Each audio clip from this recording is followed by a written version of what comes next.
You pulled a muscle last month, and it's already healed. But that stubborn elbow pain, that aching Achilles tendon, or the shoulder tendon that's been bothering you for the past 6 months, they're still exactly the same. At this point, it might even feel like your tendons are working against you. The truth is, tendon recovery works completely differently from muscle recovery, and the biggest mistake almost everyone makes is treating them the same. If you keep resting an injured tendon, icing it, and waiting until the pain completely disappears before returning to activity, you might actually be making the problem worse.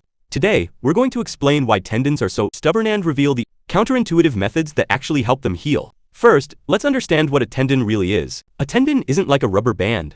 It's a tough rope-like structure made from tightly packed protein fibers. It's incredibly strong, but it has very little blood supply. Muscles are red because they're packed with blood vessels. When you strain a muscle, oxygen and nutrients rush to the area almost immediately. Repair begins within hours, and recovery usually takes days to a few weeks. Tendons, on the other hand, are white because they receive very little blood flow. When a tendon is injured, there's no rapid rescue team.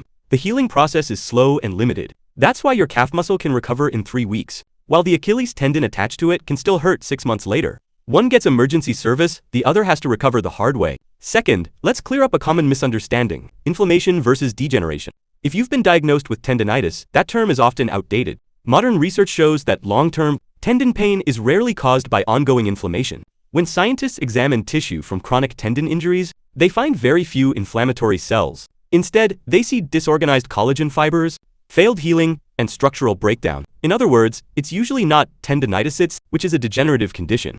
And that difference matters. Inflammation is typically treated with rest, ice, and anti-inflammatory medication. Degeneration requires almost the opposite approach: controlled loading to stimulate the tendon to rebuild itself. Letting a degenerated tendon rest forever is like leaving a rusty bicycle chain untouched. It won't magically get better. It needs the right amount of stress to remodel and become stronger. Third, understand the 3 stages of tendon healing.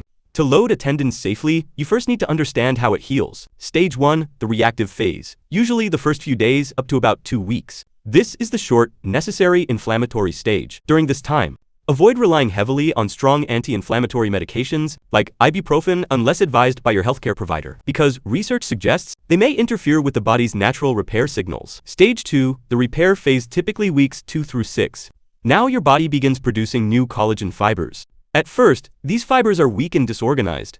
This is where many people make a costly mistake. As soon as the pain starts to fade, they jump back into heavy training and end up damaging those new fibers all over again. Stage 3, the remodeling phase, starting around week 6 and continuing for 12 weeks or even longer. During this phase, those messy collagen fibers slowly realign in the direction of the forces placed on them. This process depends on gradual, progressive loading. Without the right amount of stress, the tendon stays weak, disorganized, and painful. Rest alone won't get you through this phase. The tendon needs to be used. Fourth, here's how to train it properly. Focus on slow, controlled, progressive resistance exercises. There are 2 key types of movements. Isometric holds where your muscles contract without movement.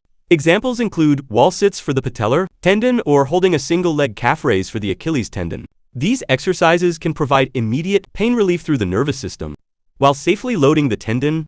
The second is eccentric training, or slow lowering movements. For example, slowly lower your heels over about 3 seconds during a calf raise. This helps stimulate new collagen production and encourages the tendon fibers to align properly. Use this simple pain guide. A mild discomfort of about 3 to 4 out of 10 is generally considered acceptable. But if your pain suddenly jumps above 5 out of 10, or it's noticeably worse the following morning, you've probably done too much. If your symptoms return to their normal baseline by the next day, you're likely training within a safe range. Fifth, support healing from the inside out. Your body needs the right building materials to repair tendons. Vitamin C plays an essential role, because your body can't properly form new collagen without it. Staying well hydrated is just as important.